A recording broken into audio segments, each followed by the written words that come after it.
According to human rights group, the Other Foundation, South Africa's pink rand is estimated to be valued at 200 billion rand. Pink rand is a term used by marketers representing the spending power by the LGBTQIA plus community. We're now joined by Obakeng Pholo from the Other Foundation to tell us a little bit more about not only the pink rand but the pink economy. Thank you very much for your time this afternoon. Thank you for inviting me. Your preferred pronoun? He and him. Okay. So when we talk about the pink rand or the pink economy, what are we talking about?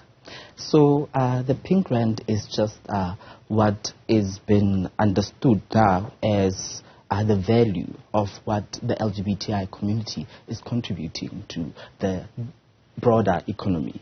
So when you talk about the pink rand, you can also talk about the pink economy, which is a broader term that explains the general contribution from different countries. So in Botswana, you would say the pink pula. In other countries, you use that currency. So it's just explaining the contribution in that country. But yeah, it's just understanding the broader economic contribution of the LGBTI community. Why was that important? That is important because if you understand what contribution a portion of your community is making, you get to include them in broader economic conversations. So once we understand the value of what we're putting out as an LGBT community, we can say to corporate South Africa, we can say to government, this is how much we're putting into the economy. So how do we become more included in the broader economic conversation?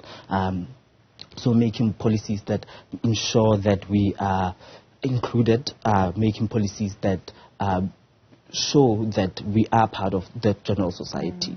Yes. With that said, I mean, South Africa is oftentimes, praised for its policies on the LGBTQIA plus community. Yes. Does that translate to ground level?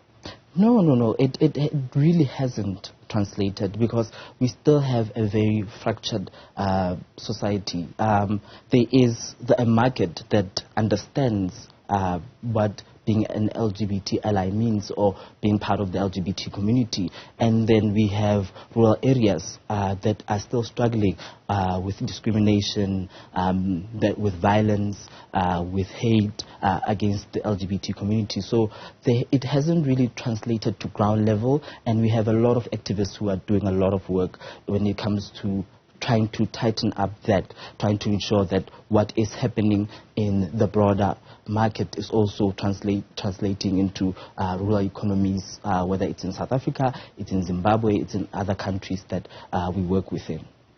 I'd like for us then to focus on the work that you do and take a few steps back. When you speak of the Other Foundation, a very interesting title. Yes. What is the work that you do and why the other? Okay. The other is because I think when we talk about the LGBT community, it's often that it seems like we are talking about another part of the society. It's not, often people think of it as the LGBT community as another part of the community. But we want to say to other people that it's actually, we are all a society.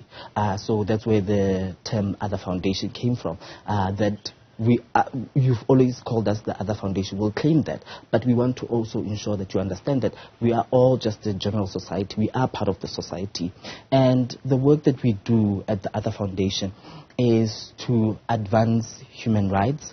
The Other Foundation is a African trust that advances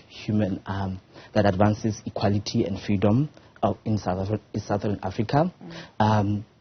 And the work that we do is to defend human rights, is to support the work that is happening to advance human rights and social justice and social equality. So that's what the work that we do. We have thematic programs such as the business program, which I lead, and the media program, and also work within the religious communities. We have research work, which is what we're talking about right now with the pink economy, understanding the pink rand. We want to also not just understand it in South Africa, but also understand it in our neighboring countries of what the general pink economy looks like. So we put a lot of work into saying this is the research that we're doing. This is how it should translate into more inclusive society. So the Pink Grant, for example, is just telling legislators and lawmakers that the LGBT community really does contribute to the largest community, to the larger society. So how are we actually ensuring that policies and legislation actually reflects that we are part of the society? Because being part of the society, being a part of a society means that we want to all succeed. So what that means is that the society, the part of our portion of society is really contributing.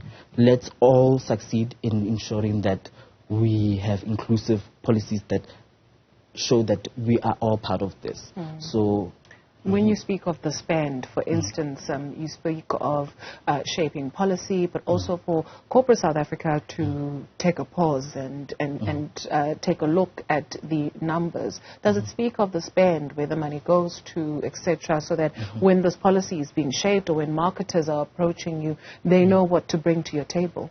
Yes. So with the Pink Grant, what we're trying to do is understand the buying power of the LGBT community, is understand the economic profile. So their income, how much they're earning, their expenditure, their credit, access to credit, what that looks like, and their debt. So we want to see who they're affiliated with, and understanding that as much as we want to understand the value of the Pink Grant, we need to understand what it actually does in society. So that means understanding the buying power and the economic profile of the LGBTQIA community. Thank you very much for joining us this afternoon. Obakeng Pholo, he is the Business and Media Officer at the Other Foundation.